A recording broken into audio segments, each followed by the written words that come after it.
Hello, welcome to ChiPy. My name is Joe Jasinski, and I'm one of the organizers of ChiPy, and I'll be your MC for tonight. Today is our Dunder Bane meeting, which happens the second Thursday of every month. And so thank you for joining us, and we have a really great meeting for tonight. Before we go on, I'd like to talk a little bit about our code of conduct. This is a code of conduct that we hold for both people in person and are online. So if you have any questions about our code of conduct, please check it out on our website, and please basically be respectful to each other. So what is ChiPy? ChiPy, or the Chicago Python User Group, is a Python-focused community that's been around since 2003. We started off as a very small group meeting in the back of a bar and have grown to be one of the largest Python communities in the world. We have a number of different events each month and have thousands of people on our various different online forums and communities. So ChiPy is made possible thanks to all of the volunteers that work through it. This is just the board members that are the ones that lose sleep at night to make sure that that ChiPy as a whole works. But we have so many other organizers and volunteers that make ChiPy everything that it is. And to those people, we couldn't do all the things we do without them. So thank you. ChiPy, let's see. ChiPy has a number of different initiatives. We have a Python Project Night, which is a space for people to get together and work on common projects and work in groups. COVID's changed that a little bit, but we're resurrecting that. So please stay tuned to our meetup.org page for information on when our next project night is going to be. We also have a buddy mentorship program, which is if you're looking for a mentor or to mentor someone in Python, then check out chipymentor.org, which is our new app and community that links mentors and mentees together. It's a brand new program that we're starting to do that's kind of has its roots in the original ChiPy mentorship program. We also have a number of special interest groups. We have the finance SIG, the data SIG, web dev and DevOps SIG, and algorithm SIG. So if you want to dive deeper into a specific topic of ChiPy, check out our meetup.org page for information on when these are going to be happening, and you can dive deep into a particular topic. We also have a fairly new job board. So if you're looking for a job, or if you're wanting to post a job, check that out at chipy.org, job dashboard. We have a few upcoming events, including our Python lunch break, which happens during lunch on November 19th. And then on December 3rd and January 7th, we have the meetings of the algorithm SIG. For more information on how to sign up and when those are, please check out meetup.com or a page on meetup.com, ChiPy.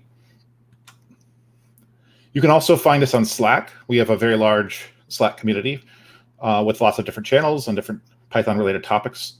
So there's a lot of different conversations happening there. Check that out and get involved that way. We also post to Chicago Python on our Twitter account, so follow us for news and updates. And finally, if you don't remember anything from this talk right now, if you check out chipy.org, this is like the main landing page where you can find a bunch of all of these links from this talk and how to start off getting involved with ChiPy. Just a few announcements from the broader Python community. Python 3.10 Alpha 2 is out, so they're working hard on that. Looks like some interesting new features that are coming out, but still very much in progress. Python 3.5 is no longer supported as of October 2nd. So if you're using Python 3.5 or below, you might consider upgrading. JupyterCon 2020 was in October, and they posted the videos. So if you're interested in learning about Jupyter and JupyterCon, there's a lot of different content that you can find there. Also, the Python 2020 Developer Survey has been making its rounds, where you can vote on various on your usage of Python, so the Python community can get a better sense of who's using Python and what they're looking for. So tonight we have a great schedule. We have Venmo and Graduation from Josh Martin, and zoneinfo, a studying module of exceptional quality by Paul Ganssle. And finally, after the talks, we're going to have a virtual hangout in ChiPy.town. And this is a brand new community that we experimented a little bit with last month. But if you want to come, this allows us to come together and in kind of a 2D space where you can walk around and hang out with people and talk with them via video chat. It's pretty cool. Check it out after the meeting, and I'll send the link again after the meeting. If you want to engage during the meeting, you can ask questions or talk in the sidebar for YouTube. So feel free to say hi to your friends on ChiPy or ask questions of the speakers. Please note that there's a little bit of a delay between the broadcast and when users receive the talk, or when everyone sees the messages. So if you have a question for the speaker, please ask them it just prior to them finishing up, so there's less chance of dead air. And finally, to get discussion started in the sidebar, what feature of Python do you want to see added? So if you have what have you been wanting to see added to Python? What's kind of interesting to you that might be coming up? So you don't want to hear me talk. So without further ado, let me introduce our first speaker. Let me bring him onto the stream. A second.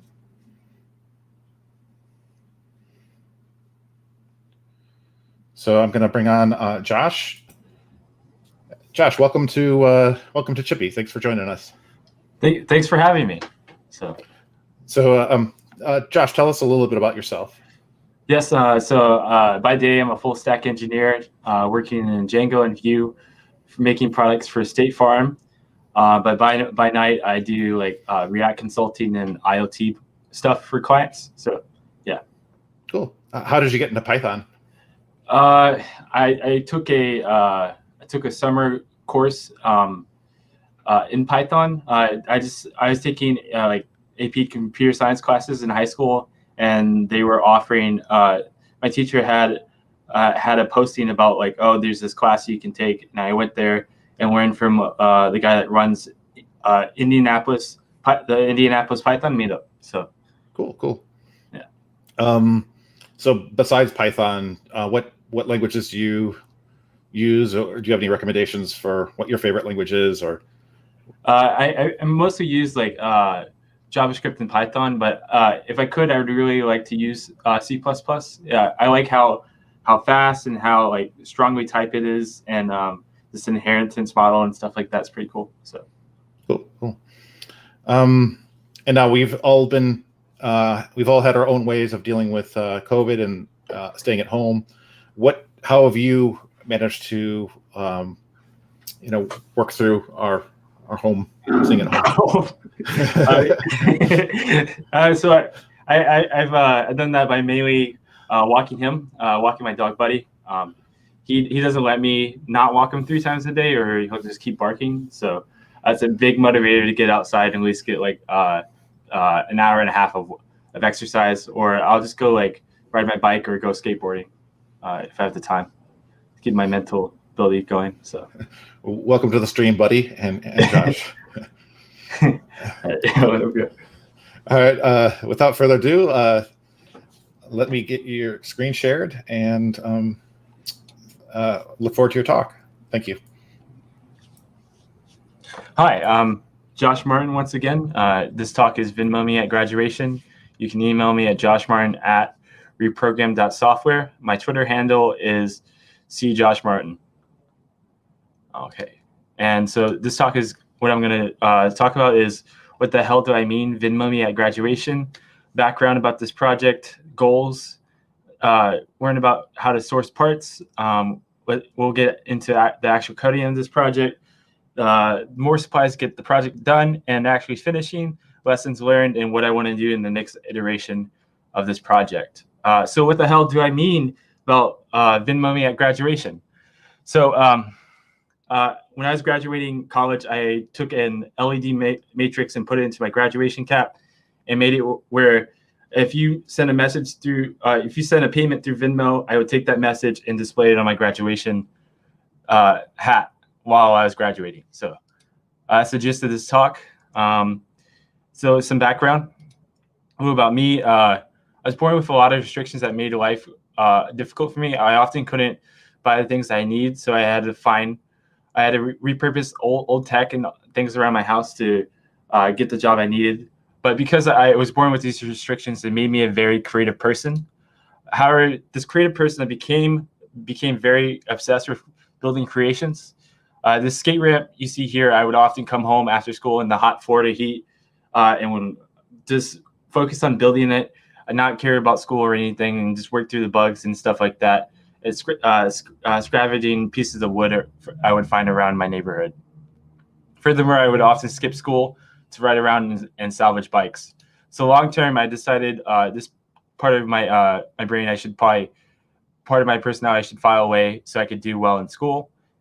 And because I didn't have the opportunities to buy things like soldering irons and Arduino dev boards, but I had access to computers through middle school up to college, I focused more on computer software because the nominal value of software compared to hardware is free.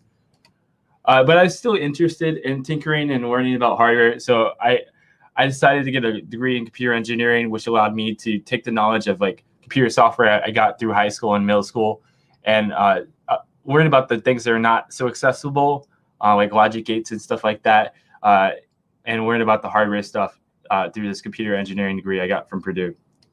So in my senior year of my degree program, I took an embedded systems class where we learned how to program these PIC microcontrollers. But you're probably asking yourself, what is embedded systems? So embedded systems is a combination of computer hardware and software designed for a specific function or functions within a larger system. You can think of a motherboard and think of all the small chips on the board. The chips themselves are embedded systems, and the board overall is an embedded system itself. If you add Wi-Fi to an embedded system, it becomes an IoT device, and salespeople won't leave you alone, which is a huge problem within itself. So I would be very cautious with this. So in this class, I spent a lot of time trying to find these microcontrollers to build out this this fan speed controller project that we were working on through the progress of the school. But often the free PIC microcontrollers that you could get as a student were broken, didn't work. So that led me to spend a lot of time on websites like DigiKey and Adafruit, which are like electronic parts sourcing websites.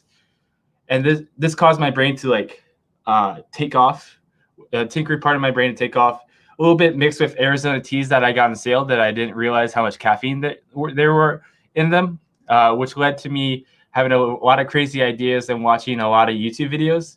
These are some of my favorite engineering and like funny YouTubers. I'll give you a sample of what I'm talking about.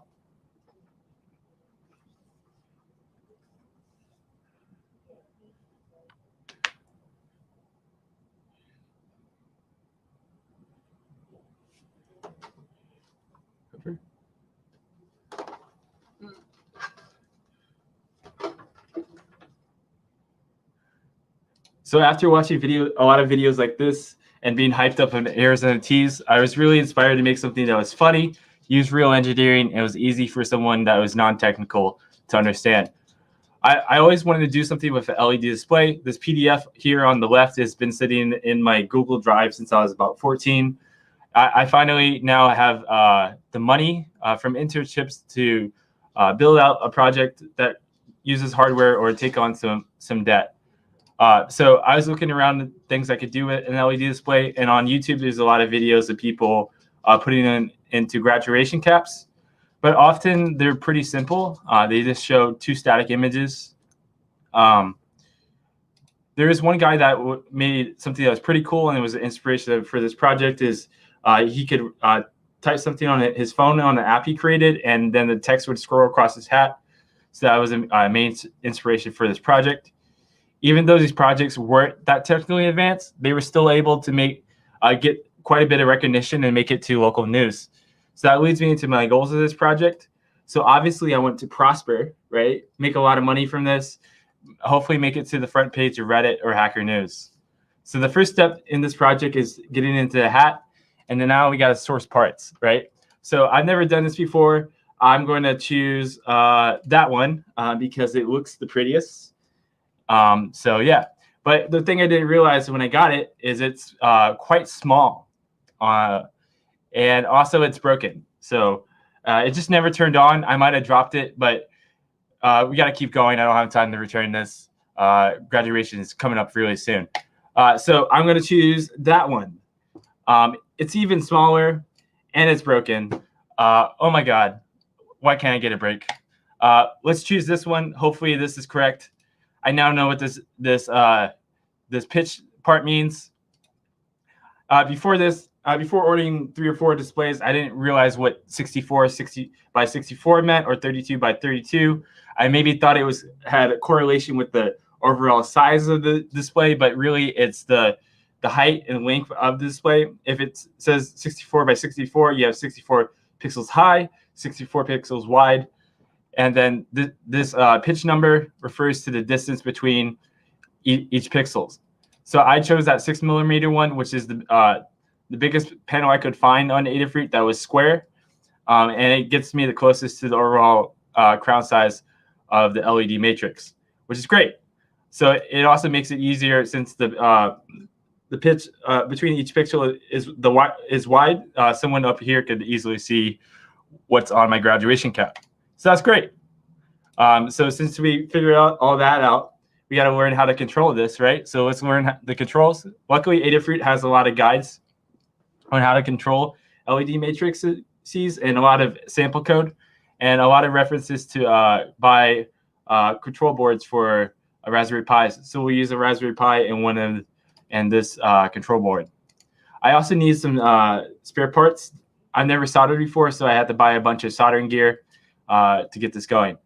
So in these photos are just me figuring out how to control the LED matrix. The first 2, I think I had maybe the header and the LED matrix plugged in incorrectly, and then maybe the output set on the C examples, on the C binaries, not set correctly, but I eventually figured it out in about 3 days. But next problem we have is, how am I going to power this? I'm plugging this into the wall right now, but that's not going to work. So we can use battery power. I could easily get this barrel connector connected into the hat we just bought and use the battery pack. But nah, that's too easy. I really didn't feel like I got to use my engineering degree that much through college. So this feels like an opportunity that would be appropriate to get into some real engineering and nothing that's theoretical. So we need a battery. These are the batteries I see on Adafruit. But the problem is these are about 3.7 volts, and the Pi needs around about 5.1 volts. So how are we going to make this work? Easy. We can use a boost converter.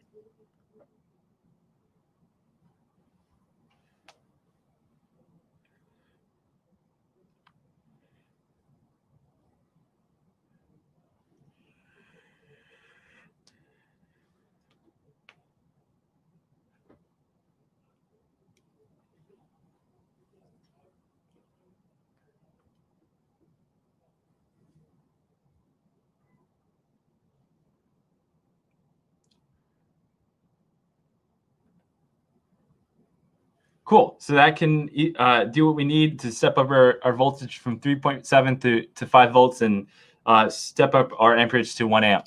So these all have boost converters on them. So we'll just choose that one. And I'll just give you a demo of me plugging it in and it working fine. Let's choose that battery because it looks the biggest. And now it is finals. So I definitely lost a lot of time working on this project right here. I definitely didn't sleep for 3 days, and now it is May 3rd.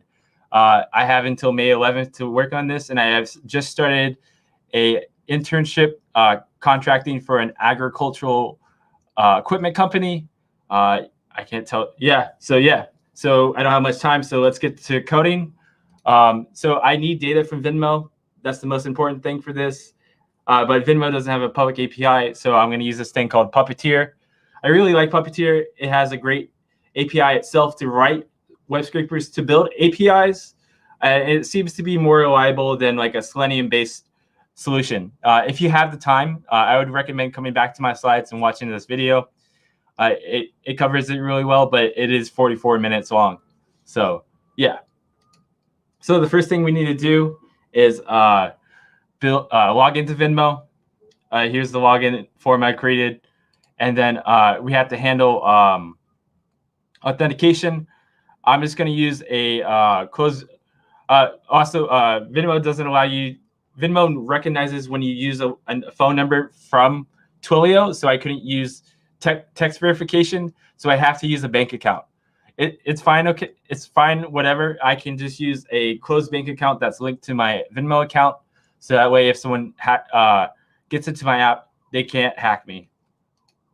So after we get logged in and verified, we can navigate to my Venmo page, get the container of all the transactions on there, and then Venmo makes it actually really easy to scrape their website, because if it's a outgoing transaction, it has a CSS selector of red.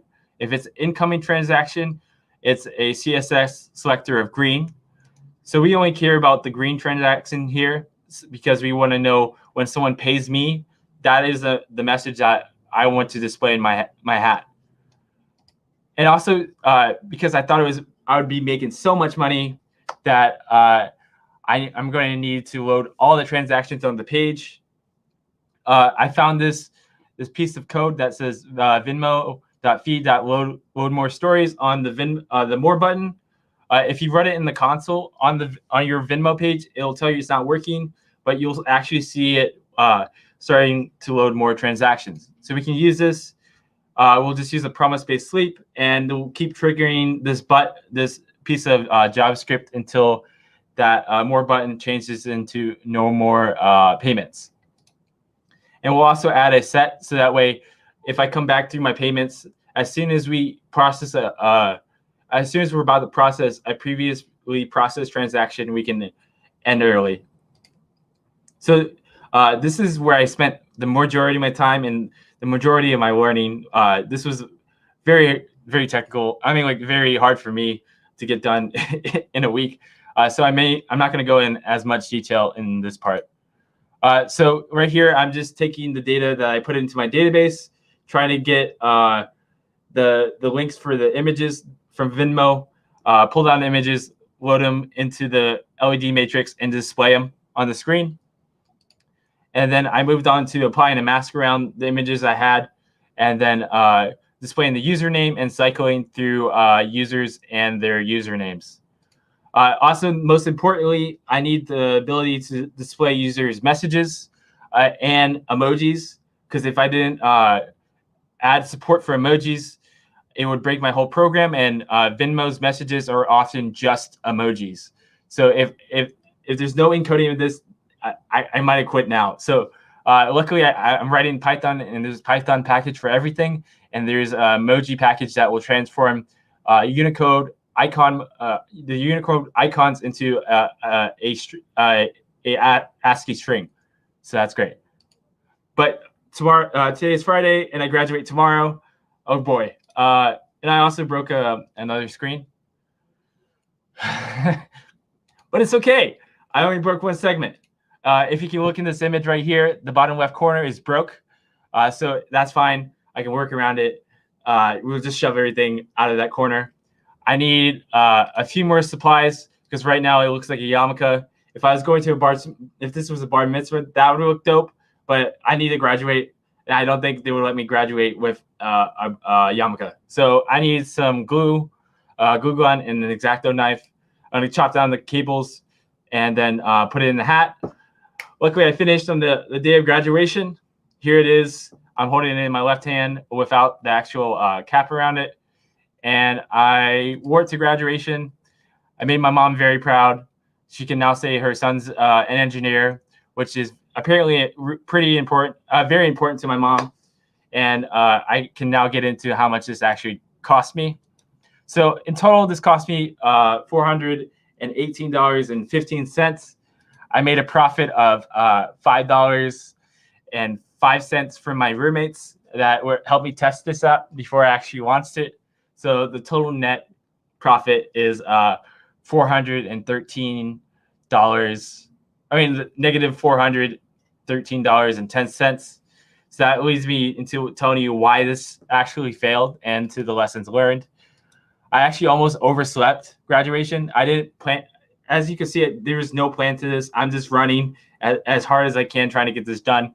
I definitely should have spent more time planning in the beginning and always making sure I get 8 hours of sleep. And the Arizona teas will only get me so far. So yeah, I also should have got help with this project. If I had a few more friends work with me on this project, I would have definitely had it more fleshed out, and it would have been a lot better.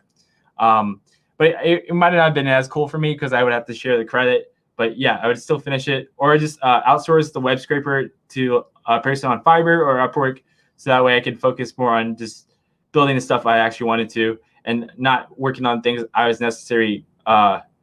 working on things that are my strengths and not necessarily things I'm bad at, like soldering. So since this is my first time soldering, I had some exposed wires on the graduation cap. One thing I didn't realize until I got at graduation is when I would turn my head, these wires would touch and cross, causing the whole project to just reboot or crash occasionally. So that was not ideal. So the easy fix for that would just be to get this barrel connector and a battery pack. I actually, when I did this project first time, I didn't know there was a barrel connector to USB, so that's why I soldered it together.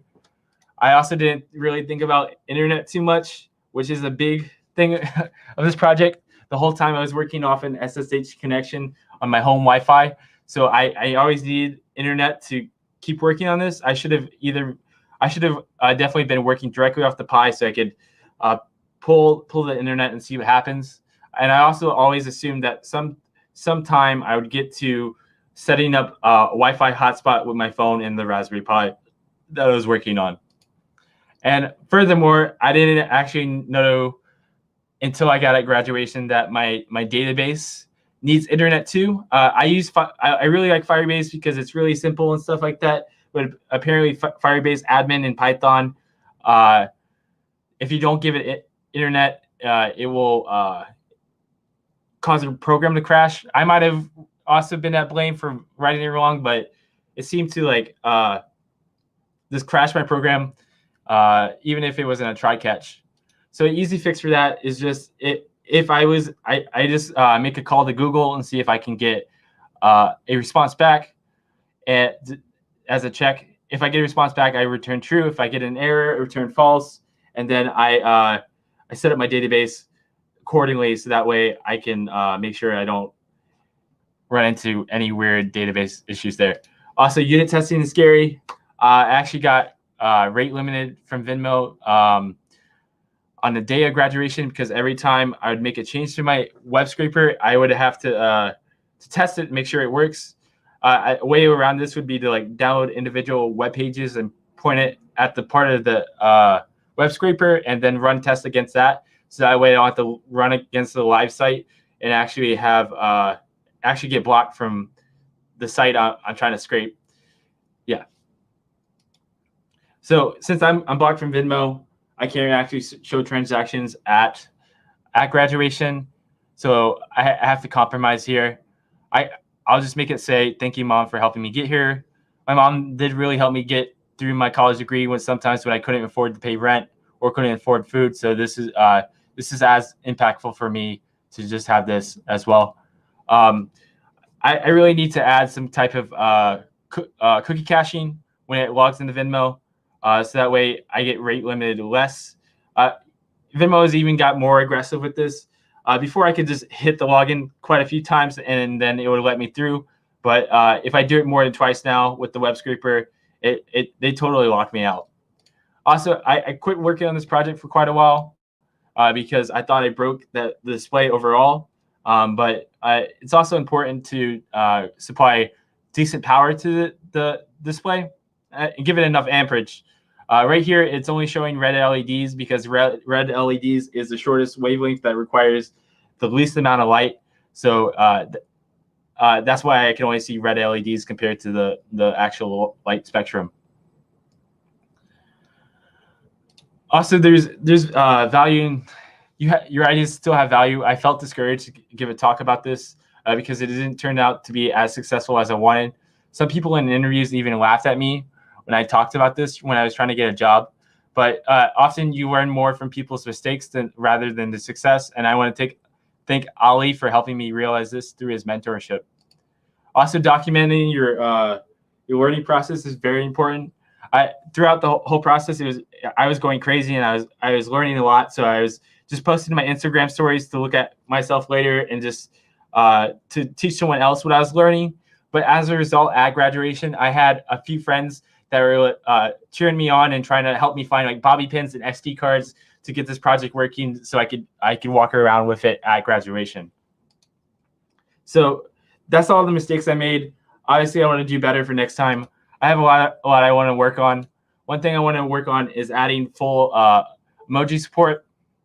So instead of showing text, I want to do a conversion from the Unicode value to an image and make that scroll across the screen like this person has done here. Fix all my Wi-Fi issues by adding a web portal somehow. I haven't figured that out yet. And at the internship I was working at, we had an emulator to test the firmware that we were writing before we put it on the device. So I think that would be pretty cool to have for this project for the LED matrix and the Raspberry Pi. Also, I want to add Django or Django to this. I've already pretty much written out this, but the benefit of adding Django is it cuts down all my database queries to very minimal one-liners instead of having to write it all out myself. And then I can keep a database on device and not have to worry about, oh, if it doesn't have internet, it's going to crash my whole program or something like that. But I'm also concerned about power consumption, and I'm not sure how to run the actual LED matrix part as a constant background task. But I really appreciate you guys listening to my talk. Once again, I'm Josh Martin. You can email, this is my email, my Twitter handle. If you're looking for a consultant in React or IoT stuff, please hit me up. I also have an appendix on a bunch of embedded stuff in engineering. So thank you very much for your time. That's it for my, yeah. Let's everyone give Josh a round of applause. That was awesome. Thank you. So just I have a question or two. Like, so obviously it wasn't a huge moneymaker for you, and you have some, you have some like future plans for it. Where do you see yourself like using it? So now that your graduation has passed, like what are you going to embed it into some other thing than like a graduation hat, or just use the hat for fun, or? A lot of people have told me to turn this into like some type of business. Like I could rent these hats out to people, or I would just like to see it actually take off, because I know it's a good idea. I just have to put it on some student's head or something like that. I could also take the web scraping part and just put that on my website or something, or make it as a something in the background here. So we have a question from Paul. Let's see. I'm going to share it real quick. So do you have any provision for like washing the cap? Can you take it apart basically so you can wash the,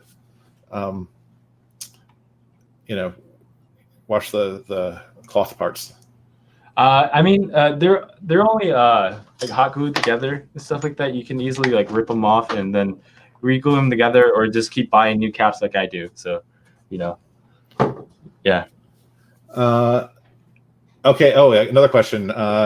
Is there any place you recommend getting Arizona iced tea in bulk? CVS has ridiculously sized ones right now. They're like the size of my foot, and they're less than $1 here in Chicago. So that's very insane. So one last question for me: is there so you posted some resources? What would you give advice to people who like are new to embedded programming and want to get started? What from your successes and mistakes? What would you advise to those people? start small, and then use like Adafruit has a lot of resources. There's a lot of resources on Hackaday and stuff like that. Just find something that you're interested in, and I'd more focus on what you want to build than start with what you want to build, and then find out how to build it from there. Cool. Well, thank you very much for the talk. I really enjoyed it, and we're going to take a 5-minute break, and when we come back, we're going to have a talk from Paul Ganssle, which is going to be really exciting as well. So stick around, and see you in a few minutes. Let's see.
Welcome back.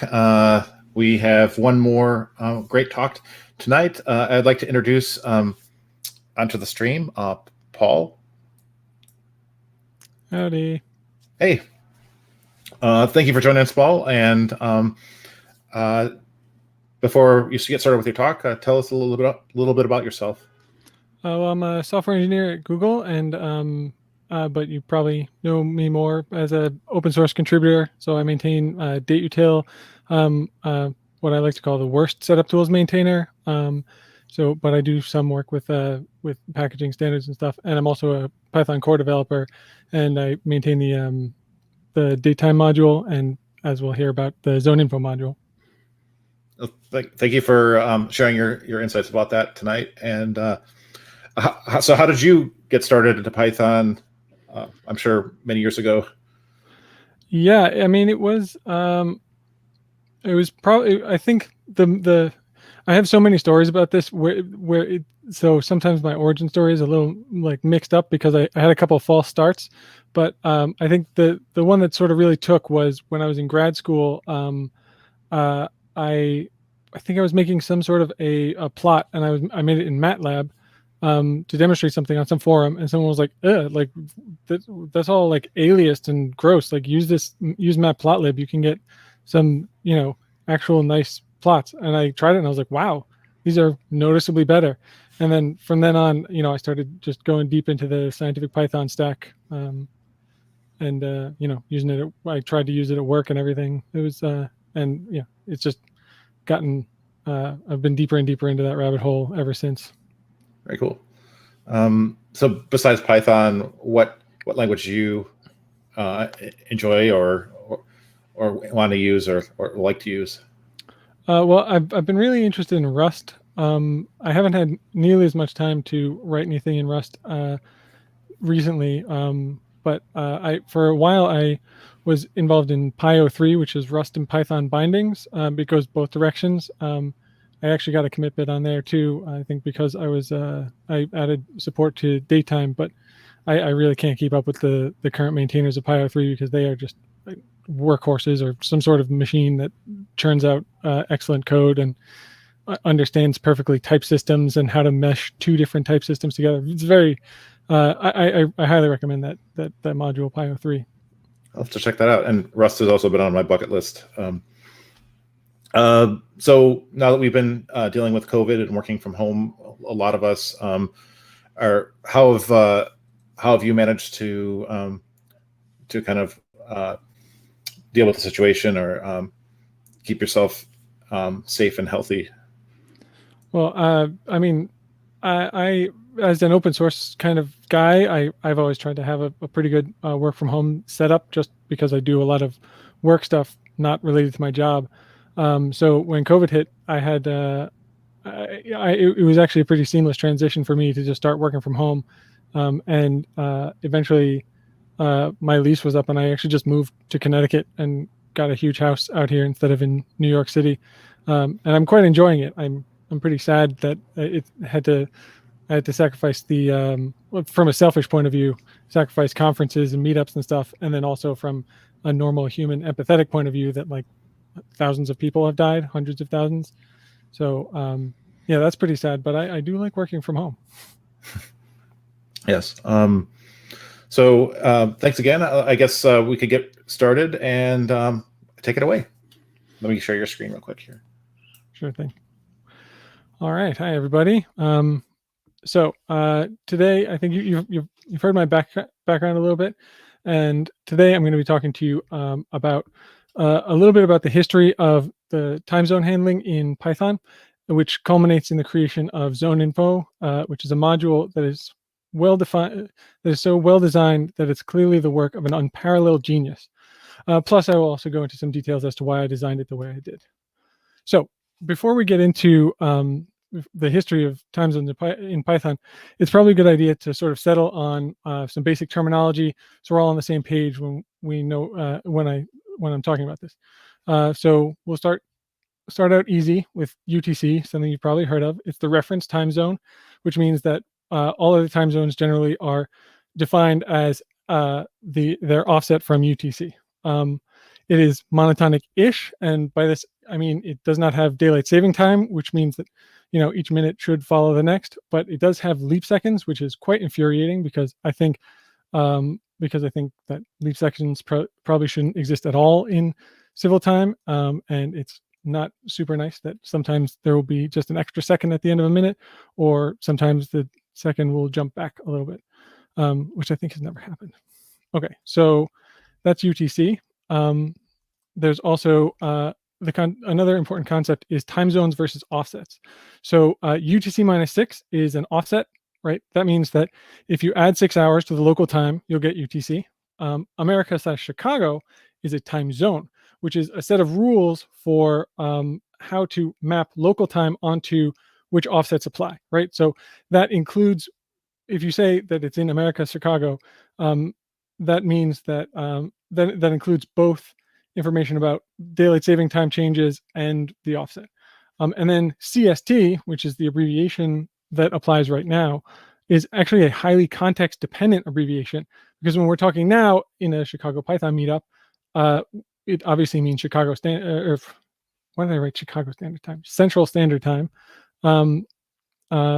If we were in Cuba, we'd be talking about UTC -5, which is Cuba Standard Time. Or if we were in China or talking about China, we would be talking about China Standard Time, which is UTC +8. So these things are not unique, and I generally advise people not to use them. But it's just something to know. All right. So now let's get to now that we have the basics down, let's go to the mandatory part of any time zone talk, where the presenter tells you all the weird and scandalous stuff that people get up to with their local timekeeping.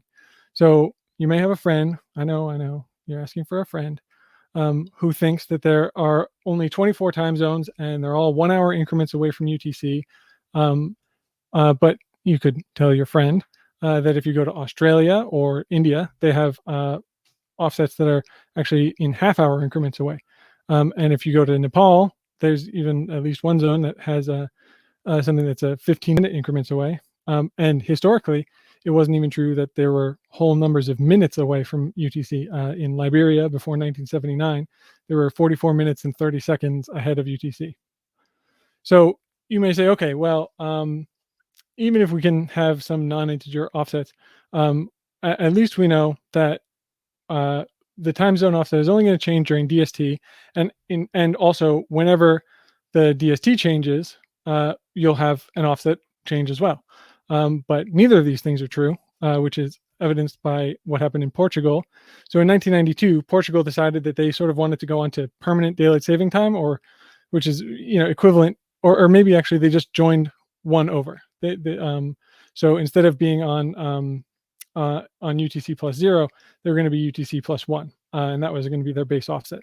So in 1992, they did this in a way that was probably nice for humans, which is that when they transitioned onto summertime, which is already the base winter time for them, for their new offsets, and then when they would have normally transitioned back into wintertime, they just said, we're going to keep the offset the same, leave your clocks the same, but now we're just going to change it, and it's no longer Western European Standard Time, it's now Central European Time. And interestingly, 4 years later, I think people were complaining because the sun wasn't setting until after midnight in the summer, so they switched back, and they did the same thing where they first made their transition to Western European summertime directly from Central European Time without changing the offset. So here we have a daylight saving time change without an offset, and also a change to the base offset. So you can say, okay, well, all right, maybe you have this weird situation that happens every once in a while, but surely if you have daylight saving time, there's only going to be one daylight saving time, one transition per year, or one transition each way, right? But that's actually not the case either. So for example, in Morocco in 2012, what they did was they went on to daylight saving time at the end of April, and then they stayed on it until late July, and then for exactly 1 month they were off of they went back to standard time just for 1 month, and then they went back on for another month and change. So what's going on here? Well, Morocco is a majority Muslim country, and a lot of people there celebrate Ramadan. And if you don't know, like during Ramadan, you're not supposed to eat until the sun goes down, which is something which makes a lot of people prefer it if the day ends closer to the sun to the sunset. So they have daylight saving time transition, and then they would just turn it off for Ramadan, and then turn it back on later. So I think that's still going on, or maybe it ended last year, but it has happened in other countries in the past as well, like in Egypt and in Palestine. So you may say, okay, well, all these daylight saving time transitions, they may be weird, but they usually happen like in the middle of the night or something. So I'm never actually going to get hit by a bug where something that's happening at noon or 10 a.m. or something is suffering from some daylight saving time, right? But that's also not the case, because if you look at the history of time zones, there are in fact entire missing days. So in Christmas Island in 1994, there's just no December 31st, and that's because the country of Kiribati wanted to switch which side of the international date line they were on, right? So they were in UTC -10, and they decided to be UTC +14, right? Same time of day, but just one day shifted over. And I think that was something about like wanting to align with the trading partner or something. And so what they did was like December 30th, 11:59, and then 1 minute later, Happy New Year! It's January 1st, 1995.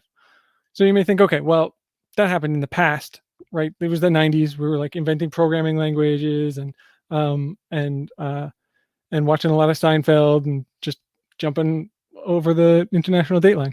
But it actually happened even more recently. In 2011, Samoa switched over as well. And you also see the reverse, where you have these days that are doubled. In 1969, the Kwajalein Atoll, they just went the other way, and so there's this sort of 23 hours which are doubled up, and you just have the same day twice. All right, so I think you're saying, okay, well, the one thing I can count on is that if I know where someone is, then I know what time zone applies to them, right? So that is one constant. But in fact, that is also not the case. So in China, the official Beijing time for the entire country, and this is a country that is large enough to cover probably 3 or 4 time zones, is all UTC +8, which I think is fairly good for the people on the east side of the country. But in the western side of the country, the sun rises at like 4:30 a.m. And in the province of Xinjiang, the Uyghur minority actually tends to use the UTC +6 instead of UTC +8. I think they're sort of a little more culturally separated from the Han Chinese, who actually run like the post office and the trains and stuff. And so they tend to run on a slightly different schedule that uses a more sane time zone. And so actually, in this case, you're going to have to know not only the person's location, but also their ethnicity, and possibly the context of why they want to know what time it is. Because if it's to catch a train, they need UTC +8. And if it's to meet one of their friends, it's UTC +6. And I have to acknowledge that this slide, is usually kind of a laugh slide, like, oh, look at that crazy stuff that people get up to with time zones. But that was it was a lot more fun a couple years ago, before it became much more clear to the international community, at least, that this is like one symptom of some sort of cultural genocide that is happening in the Chinese government to the Uyghurs who live in Xinjiang. So sorry if that's a bit of a downer, but I did want to acknowledge that it's not just all fun and games with weird time zone rules. Okay, so now that we're past that, you might say, okay, well, obviously we can't count on anything at all about time zones, so why are we even working with them? Let's just convert everything to UTC and do all of our math and everything in UTC, and then things will just work, and we won't have to worry about these time zones. Maybe we'll use them to localize time or something. But in fact, these time zones exist for a reason, and sometimes it is useful to think about date times in the context of exactly what their their actual native representation, which is a local time in a time zone. So here's an example of something like that, which is, it's very easy for me. If you want to know what time the stock market closes in in New York, right? This is a fairly common thing to do in financial systems. It's pretty easy to write a rule that says 5 o'clock, Monday through Friday. Maybe you have something about holidays, but we're ignoring that for now. And what I can do is I can just generate these dates with this dateutil.r rule, and I can attach this time zone to it. And then I'll know not only the local time, which is 5 o'clock, but also how to convert it to UTC, because I have these offsets.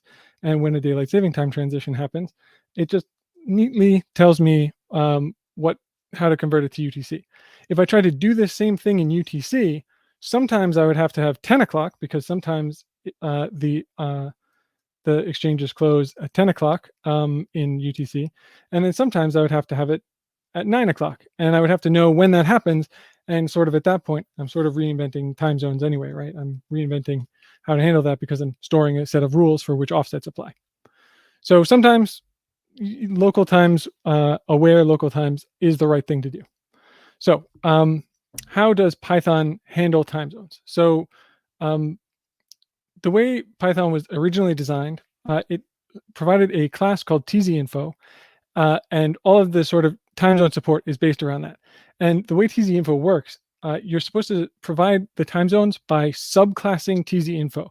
It's not that you create a tzInfo object, it's that you create a subclass of tzInfo.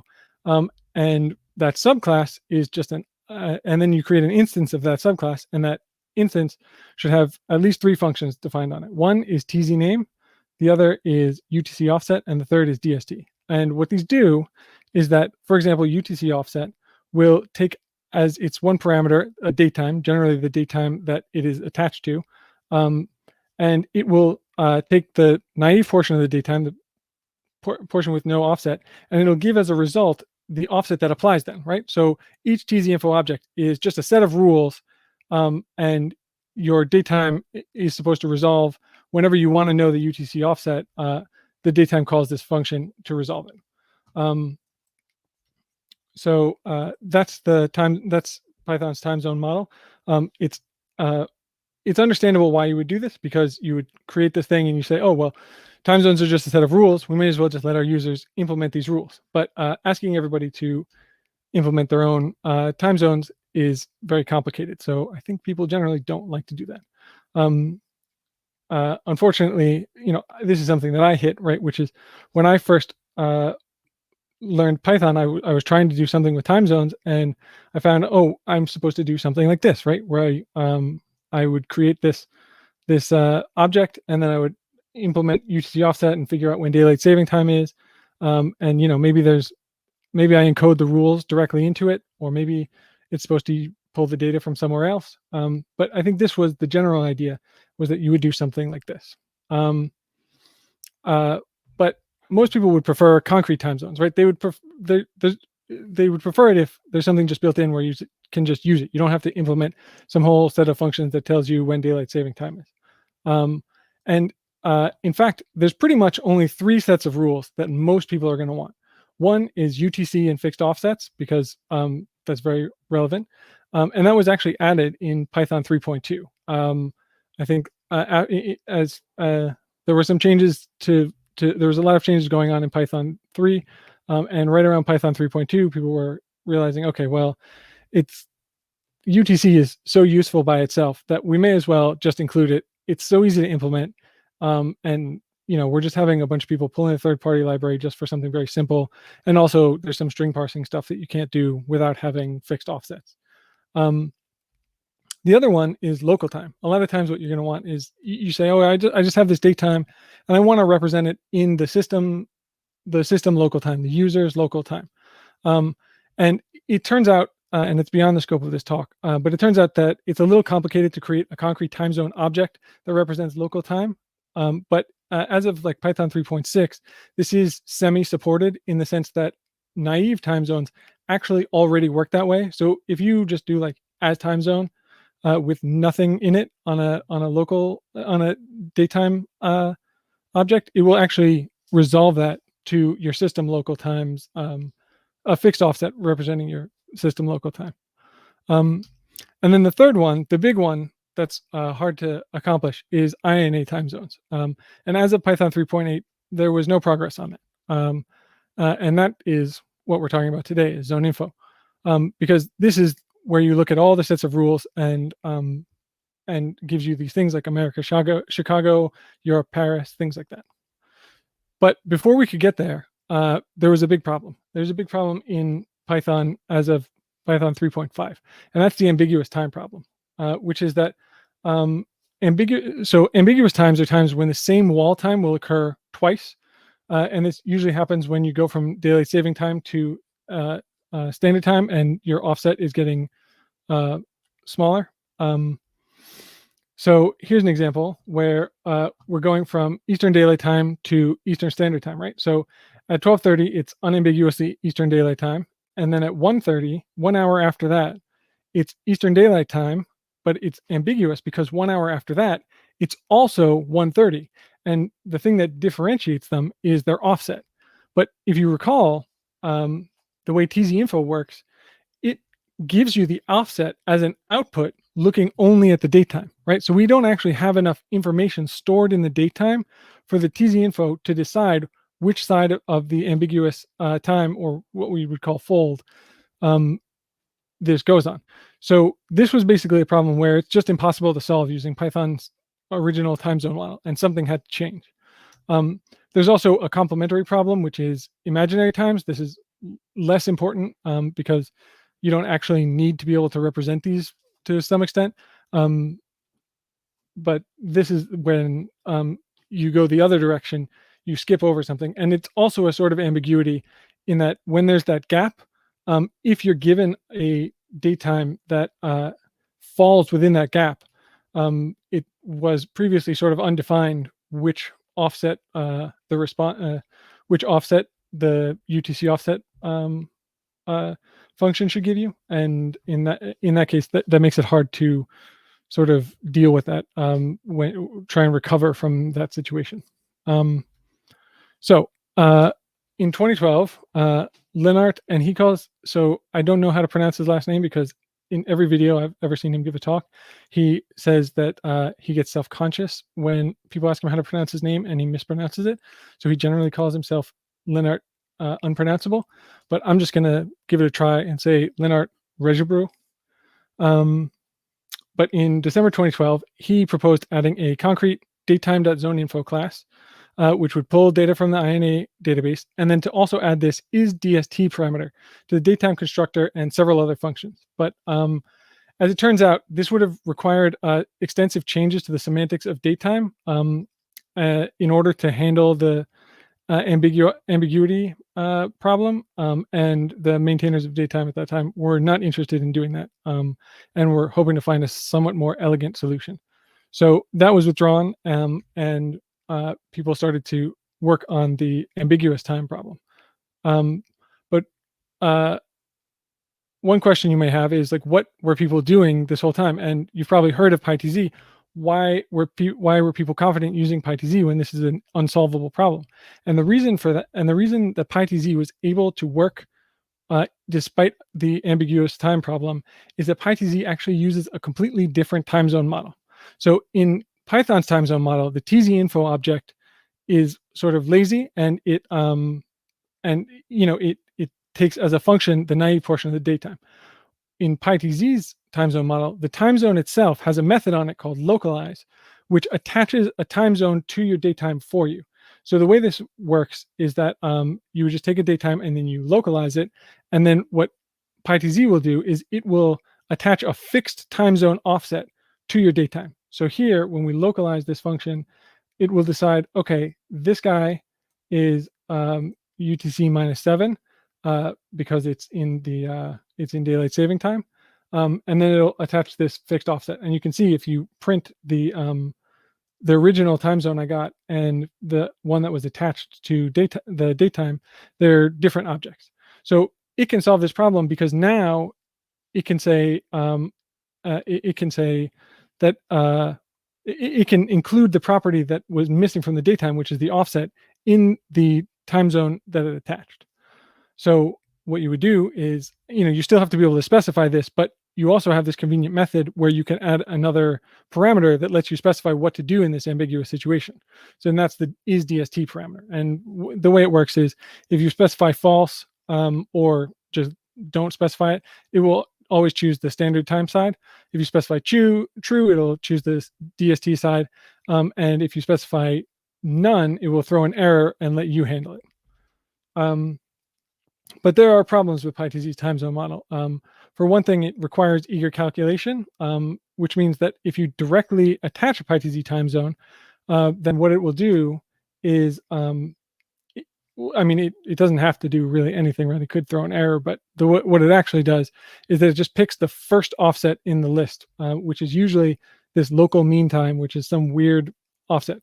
So, a lot of times what you'll see is people don't realize that PyTZ doesn't work like a normal TZ info, and they'll just attach it, and then they get these weird bugs where the offset is wrong. And then also, because it's eagerly attaching these time zones, but datetime arithmetic always attaches the same time zone to the result, you also have to use this normalize thing.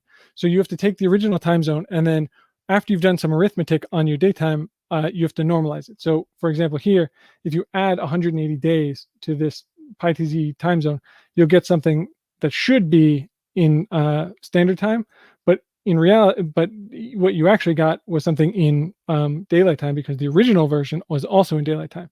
So you have to call this normalize function and then have it decide whether or not you need to switch, and if so, reattach a new time zone to it.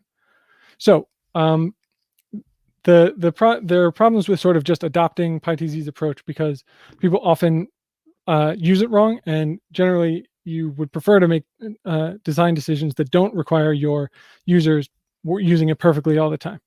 So that's why PEP 4.9.5 was introduced. And basically, this is a very minimal change. It was introduced in Python 3.6 to solve this ambiguous time problem. And what it does is, all it does is adds a fold attribute to datetime. And then it also makes a couple changes to like comparison methods to be aware of the fold method. But basically what this is doing is it's saying which side of the ambiguous times you're on, and as a property of the datetime.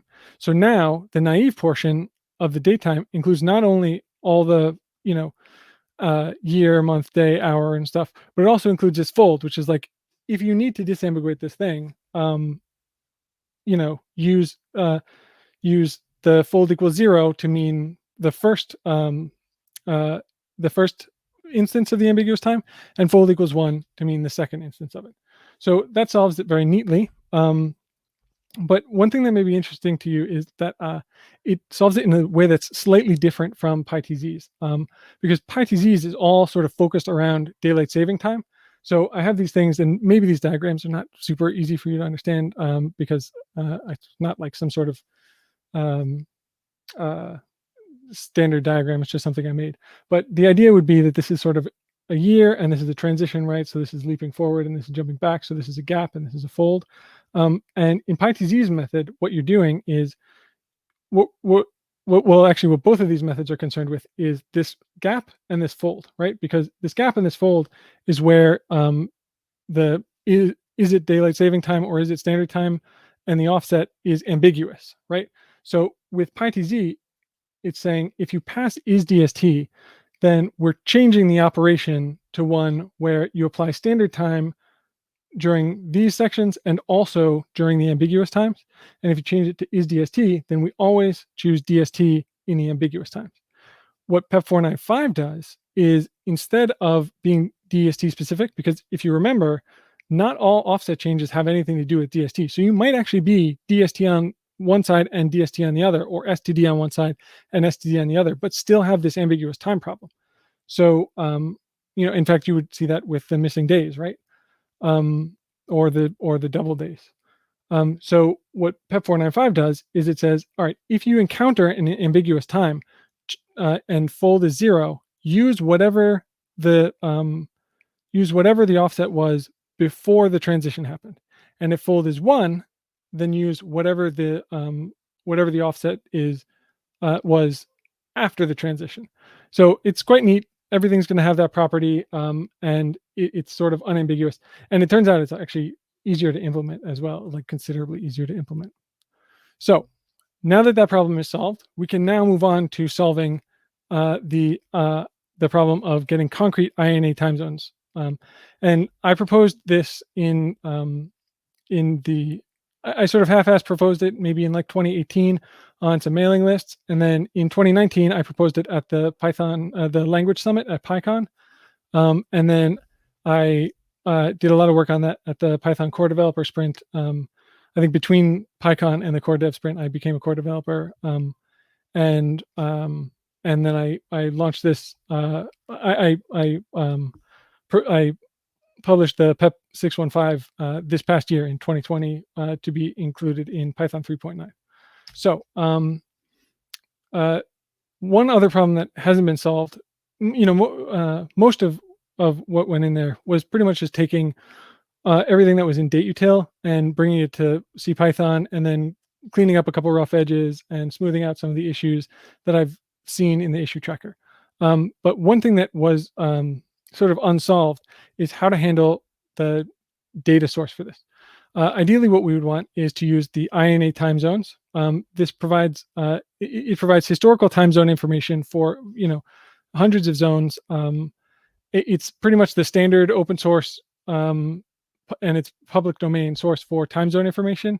And it's shipped with a lot of operating systems, like pretty much anything in POSIX. It's also the source for dateutil and python-dateutil's data. But the thing is, it has between 2 and 21 releases per year, and it's averaging around 9, which means that new releases for this, which actually change the rules for some localities' time zones, and it's critical to making their computers say the right time. That happens more often than there are months that end in 30, right? On average. So, I mean, like months that have 30 days in them. So it's something that we really don't want you really don't want to fall behind on. We need to make it easy to upgrade, which is hard with CPython's long cadence if we're going to actually include the data with us. So we came up with a couple of design parameters. One is that whenever the system has INA time zone data, it should be preferred. That way, people can upgrade in one spot and they don't have to upgrade all their language-specific stacks and all their weird vendored TZ data. And we don't have to have 15 maintainers all uploading TZ data. End users should also be able to specify where their time zone data is deployed. That way, if they have some custom, really well-maintained INA database or something, they can easily customize it and they're not going to try weird hacks to work around it. And also, it should be simple to use it on any platform, which is tricky because Windows does not include INA database in any sort of standard location. So the solution we came up with is 2 things. One, we have this. We decided not to ship the data with CPython, and instead to do 2 things. One, we add this zoneinfo.tz path, which is basically a time zone search path. And what this is it's sort of just a list of paths where you might find your time zone data, like the root of the time zone data. It defaults to some well-known deployment locations. You can reconfigure it in a program. You can reconfigure it with an environment variable. And you can also set the default at compile time if you're like repackaging your own Python. It's like a very simple compilation thing, so no one has to do any patches to set the default to something, for their corporate deployments or for their distros. And then we also ship what's called what I've been calling a first-party data-only fallback library. So it's not bundled with CPython, at least not by default or now. Maybe in the future when we have better ideas about how to upgrade it, or we can do that. But basically, for now, it's just a PyPI thing. It's also required on Windows. So basically, if you're shipping something to Windows users and you need the TZ data, you should declare a dependency on it. But it also doesn't hurt anything on other platforms because it comes at the end of the TZ path.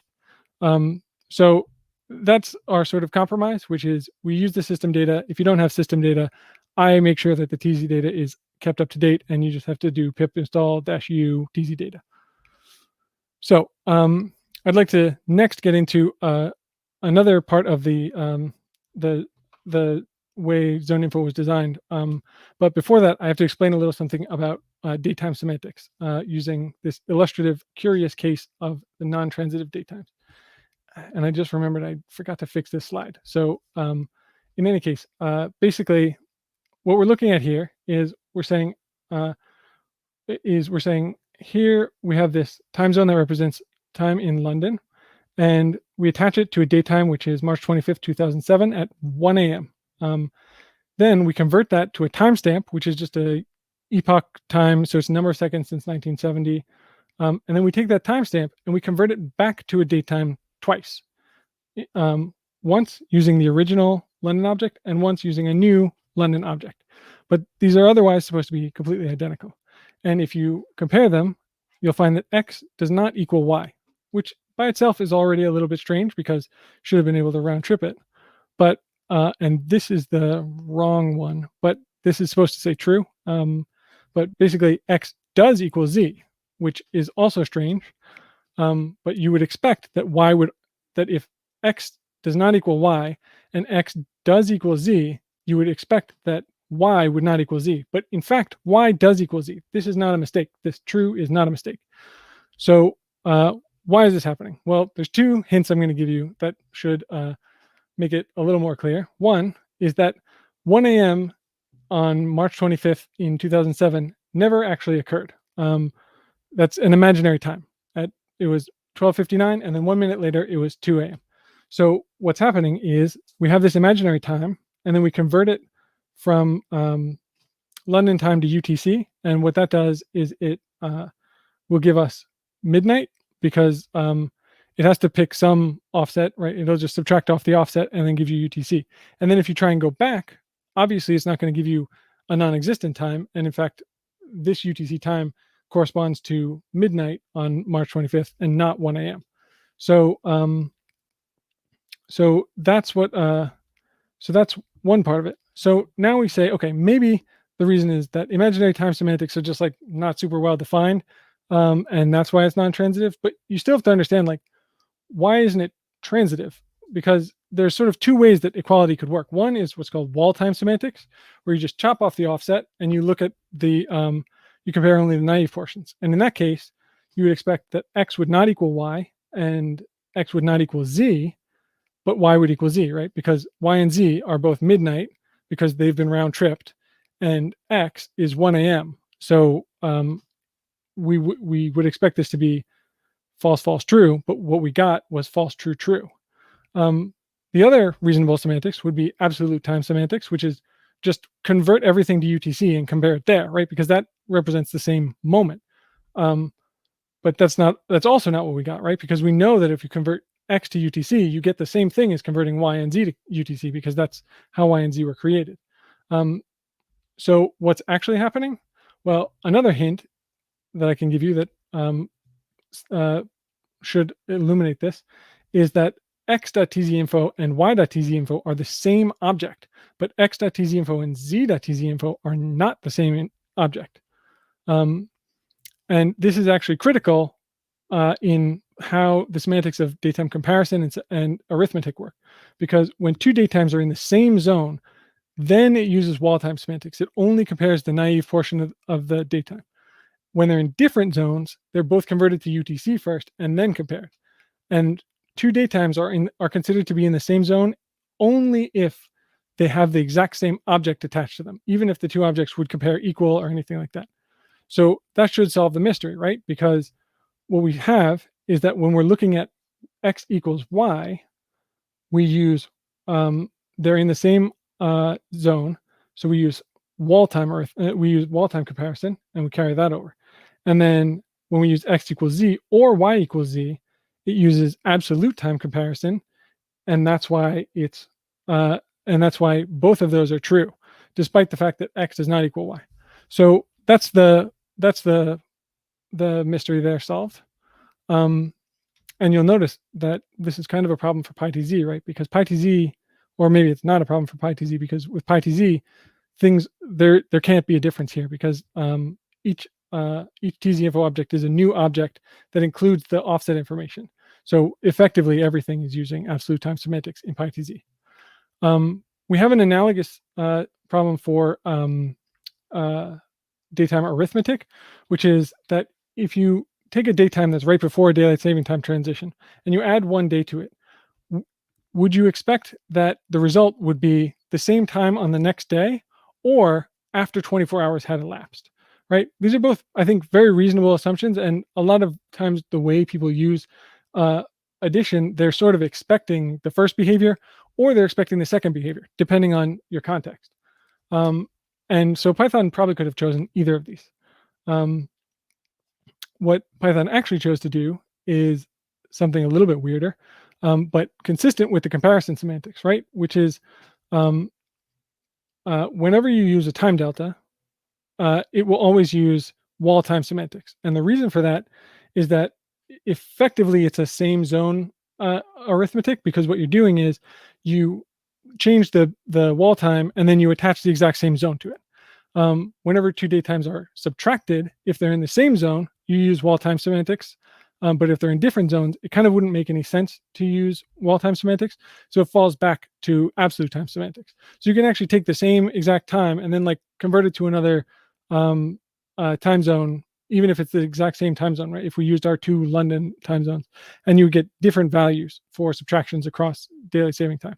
And I recommend, if you're interested in this, I do recommend like thoroughly reading this blog post that I wrote about this, because it goes into much more detail.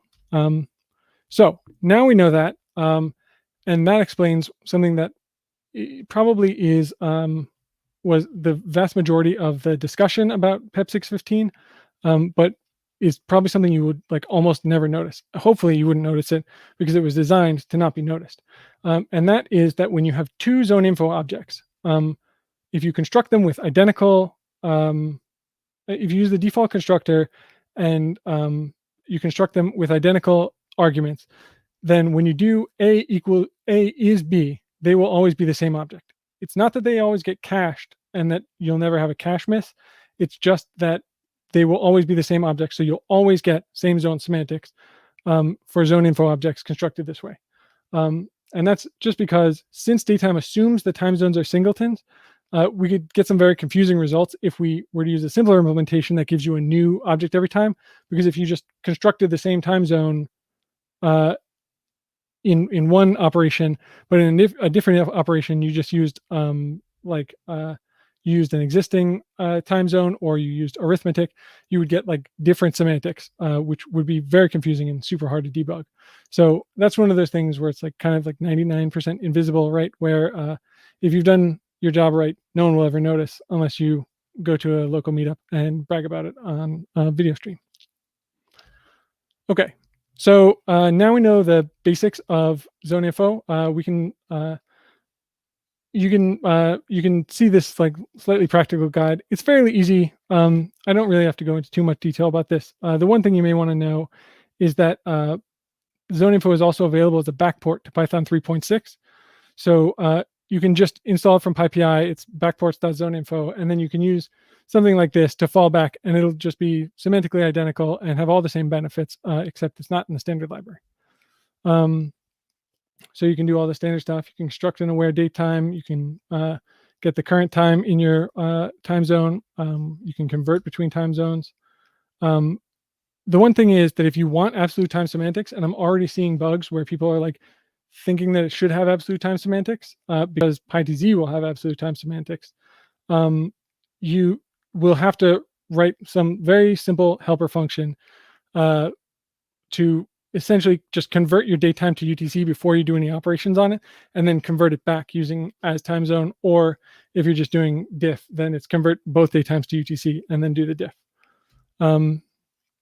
If you want to know the INA key, there's a dot key thing. If you're using it in the standard configuration, the str and the dot key will be identical. If you're using something weird like constructing these from files, the str will fall back to a repr if you don't give a key, and the key will be none. And the one other thing that we put in there that wasn't even in the PEP was this available time zone thing. It returns a set that's all the valid keys that are available on a system. So you could write something that just gives you random time zones. I use this to do a hypothesis strategy to test this. But one warning I'll give you is like, don't display these to users. You can read the note in the documentation, but these INA keys are not intended to be user-facing strings. So you should really go through like a localization service before you show them to anyone. Okay, so you may think that it's a little strange that I'm even asking why zoneinfo, because you know, a lot of people think, well, it's in the standard library, of course I'm going to use it. But generally, I actually don't subscribe to that philosophy. I think if there's something on PyPI that's better, you should use that, which is why I strove to make this actually better than the things that are on PyPI. So it's very fast because it's written in C, and I took great pains to make sure that it's fast. So despite the fact that PyTZ is just picking, like when it goes to give you UTC offset, it doesn't have to do any calculations. That's already cached because it was eagerly put into the constructor, or it's easily done as part of the localized function. Despite the fact that it's just pulling this UTC offset, C zoneinfo, the zoneinfo implementation, which actually does have to calculate what the offset is at a given time, is still faster than PyTZ because it's all written in C. I mean, I'm sure you could write a version of PyTZ that's faster if you wrote it in C, but you don't have to because I already wrote one that works with PEP 495. Another reason is that PyTZ will soon be deprecated and replaced with a wrapper around zoneinfo.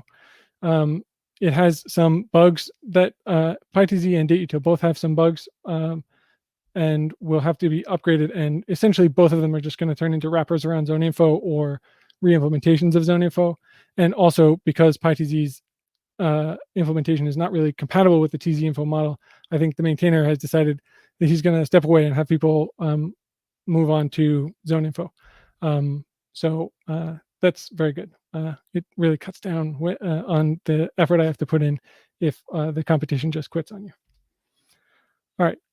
So to help with this PyTZ migration, if you're planning on moving from PyTZ, you may need to be aware that if you have any public-facing interface that either returns a PyTZ time zone or a datetime localized with PyTZ, it could be a breaking change to move away from PyTZ. And here's an example of that, right? So you can imagine that you have this function called 60 days later that adds 60 days and then normalizes it. And it's expecting a PyTZ time normalized zone. So it actually pulls the tzinfo from the datetime itself. And before migrating, you're actually returning something that's localized with PyTZ. But after migrating, you have this zoneinfo object. So when you call 60 days later with the post-migration function, you'll find, oh, there's no normalized method on this zoneinfo. So there's that and a couple other things that made me write this function called PyTZ deprecation shim. And the way this works is that it has all of PyTZ's interface, but it also doesn't depend on PyTZ, and it's a thin wrapper around zoneinfo.zoneinfo. So it also works perfectly as a zoneinfo, as a drop-in replacement for zoneinfo. And it will give no warnings and it'll cause no problems. It'll probably be a little slower because of the wrapper interface. But it will give warnings if you're using PyTZ's specific features. So if anyone tries to take one of these and localize with it, they'll get this deprecation warning telling them, hey, start using new zoneinfo thing. And if you've done your job right, then they should be able to do that quite seamlessly. It has some helper functions for wrapping your PyTZ zones or any other zone in a shim object. It also has a helper function to help you detect PyTZ zones without depending on PyTZ, and also helps you like unwrap or upgrade time zones. The one thing I will caution you about is that it was not possible for me to make this fully backwards compatible. So because of the way arithmetic semantics works, it's not possible to both be a PEP 495 zone and also a PyTZ zone. So the behavior of like addition and subtraction will change if you use this. But so right now the way it works is you'll just get this warning anytime you use normalize, and those normalized warnings mean that there will be a silent behavior change. And in a future version, I'm planning on making it possible to just turn that into an error. So if anyone calls normalize, it'll be an error, and you just say, hey, just so you know, here's this problem. But it isn't possible to do it in a perfectly forwards and backwards compatible way, but this should help. Okay, so that's it for all the details about zoneinfo. I just thought I would wrap up with giving you some information about what my plans are next. One is that I'm thinking of porting the tools for handling ambiguous and imaginary datetimes from dateutil.tz. I didn't want to delay the PEP too much by trying to work out the semantics of this. So I just pushed it off. I would also like to get some improvements to datetime arithmetic, because I'm finding that as people migrate from PyTZ, they're not at all expecting this this wall time semantic stuff. And I think it would be nice to have some methods that are unambiguously wall time and unambiguously absolute time. And then also, we have all the data to now add leap second support if we need it, but I'm still looking for real world use cases, because I don't really know that many people who need leap second support. And so it's kind of hard to design that in a vacuum. And then finally, I just have some options of what you can do if you want to get involved. One is we could really use early adopters. So if you can start migrating and raise any bugs or come up with any incompatibilities you find, that would be great. There are also some popular libraries that aren't compatible with zoneinfo yet. Some of them will work with the PyTZ deprecation shim. Some of them will allow you to use zoneinfo, but not but won't actually use zoneinfo themselves. So you'll still have a PyTZ PyTZ dependency, and then others like will just segfault if you try and use zoneinfo or something. So helping identify those and getting them upgraded would be helpful, and then updating the documentation, updating people's documentation in Stack Overflow if they're recommending PyTZ. Just come in and say, hey, maybe use zoneinfo. And then, yeah, just a reminder, if you have real world leap second use cases, bring those to me as well. All right, so that's my talk. Sorry if I went a little bit over.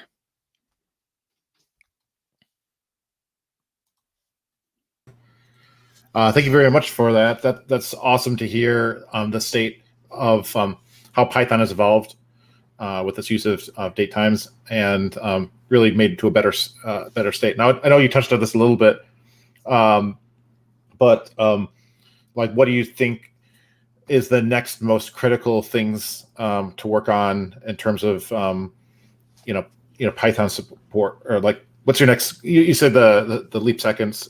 Is that the next highest priority of thing to work on, or do you have other? Well, so there's also nanosecond support, which I didn't mention because it's more of a daytime thing and less of a time zone thing.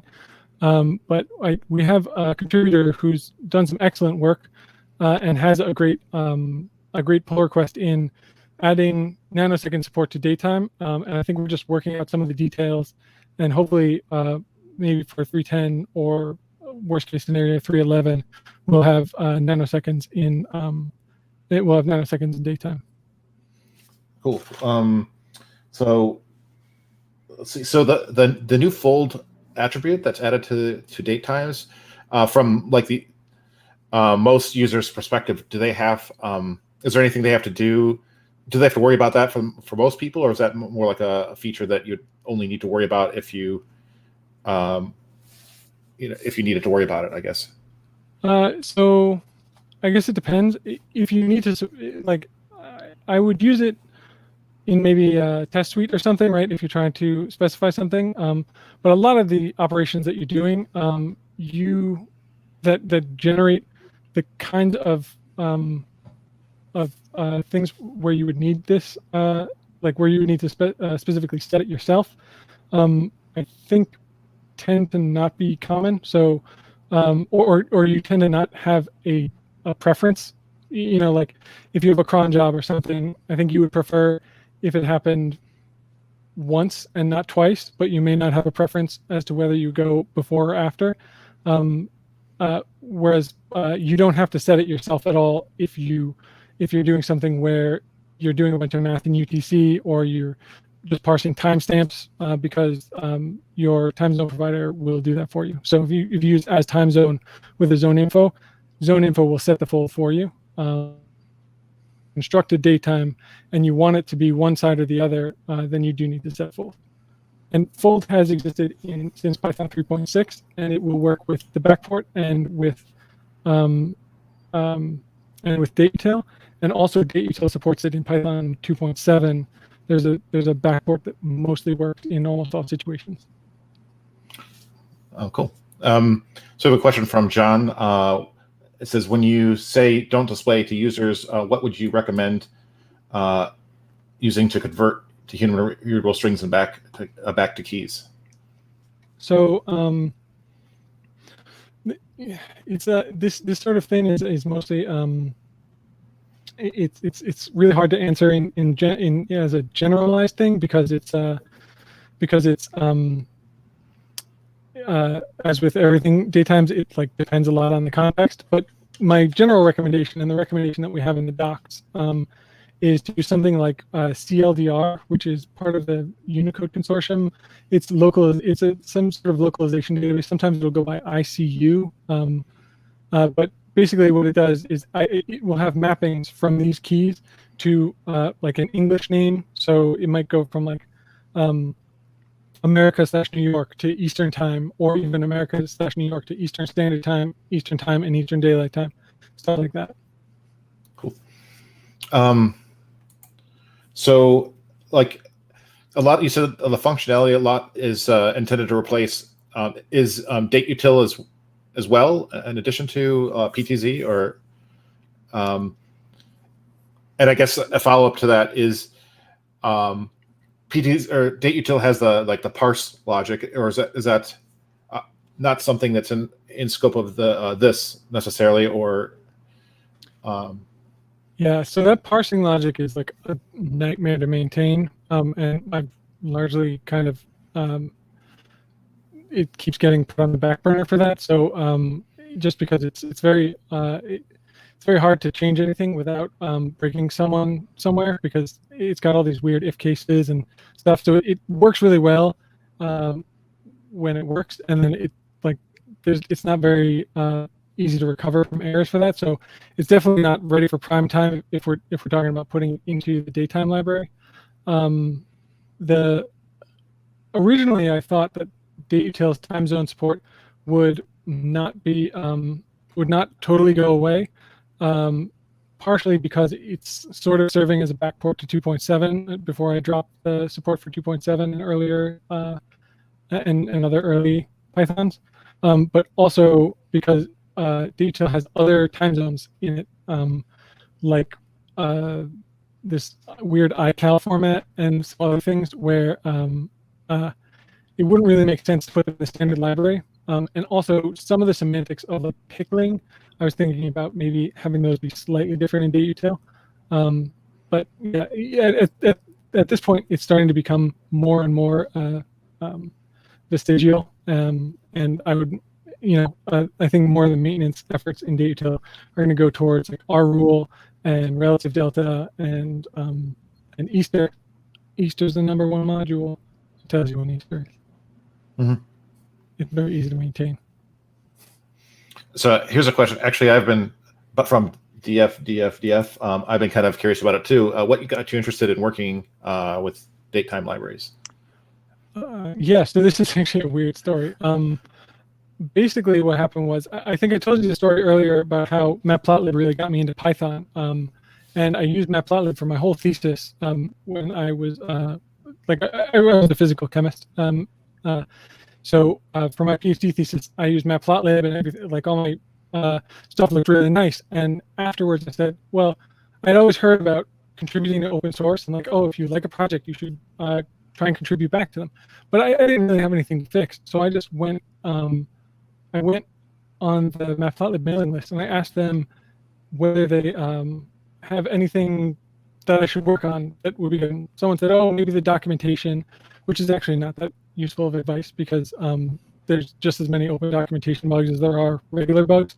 So I still wasn't really guided, but I found this one that was like, actually, this is a bug in dateutil, not in Matplotlib, and we just have to document that. So then I went and I fixed it in dateutil, and then when I was there, I saw like a couple other bugs that I could fix, and then I fixed like a bunch of bugs, and then like a month later, after my first open source contribution, I was a maintainer of that.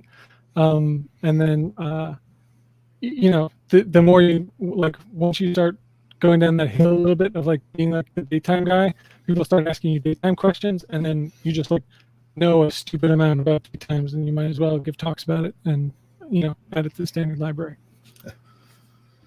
I got a question from Alex Sivji. Do you have any recommendations for how to store date time information in a database? Yeah, so that is another one of those contextual questions, but it's sort of easier to answer. So what you really want to know is conceptually, what do you want? Do you want a timestamp, which is like, here's the moment in time that something happened, or do you want to know a civil time, right? A human-facing time, right? So you know that someone was born at noon in a specific place. Well, actually, that's also a time, but usually for things in the future, right? Like this meeting happened at 6 o'clock Chicago time. If the rules about daylight saving time had changed by 1 hour or half an hour or 15 minutes, we would have still done it at 6 o'clock Chicago time, which means that if you had stored that as UTC, it would have caused a problem, right? Because when you try and map it back, you get the wrong time. So I think if you think about it that way, then for mostly things in the past, but anything where you need a timestamp, then store as UTC, and then maybe you can store, if you need to, you can maybe store the time zone along with it, but you kind of don't have to. For the future, you should store naive, like the local portion of the daytime, and then the time zone that applies. And if you're trying to store something for a meeting that would contain people from 2 different time zones, I think you should quit your job and then move into the woods and maybe become some sort of a hermit. If anyone asks you to do that, that is my official recommendation. Well, I think that's all the questions we have on the chat. Do you have any calls to action for the community, or I know you made the call out about how you can help, or any other comments you have before we end? Yeah, I mean, I just think getting people adopting the zoneinfo now, the sooner the better, because then we can make whatever changes need to be made before people, already, I think TZ Local, a fairly popular library, just sort of switched over suddenly, and it has some breaking changes and stuff. So, figuring out any of those problems will be much easier if people start adopting it ahead of time, before PyTZ says, I'm not supporting this anymore, or something like that, Okay. Well, everyone, please give Paul a round of applause. Thank you very much for joining us. Thank you for all the work you've done to solve this problem. It's certainly something that affects pretty much all of us as Python developers. Yeah, and thanks for having me. I've been wanting to go to the Chicago Python meetup for ages, but mostly because I wanted to visit Chicago. So I'm going to have to do that next year, hopefully. Hopefully. Well, we'd be glad to have you, and be glad to have you talk again if you ever were willing to do so too. So when you're in Chicago, but Well, that'd be a center of attention.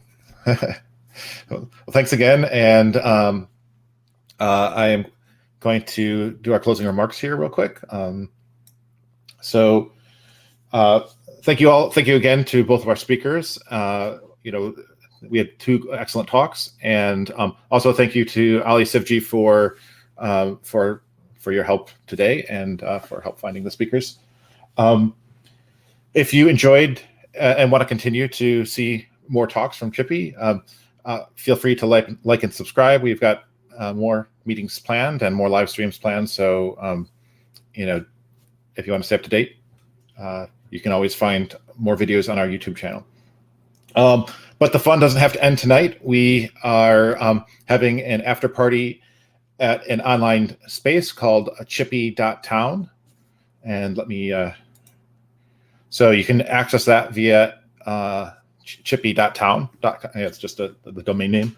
And this is like a 2D space where you can share your camera and your and walk around basically in virtual space and kind of hang out with people as you in kind of a more formal or informal setting.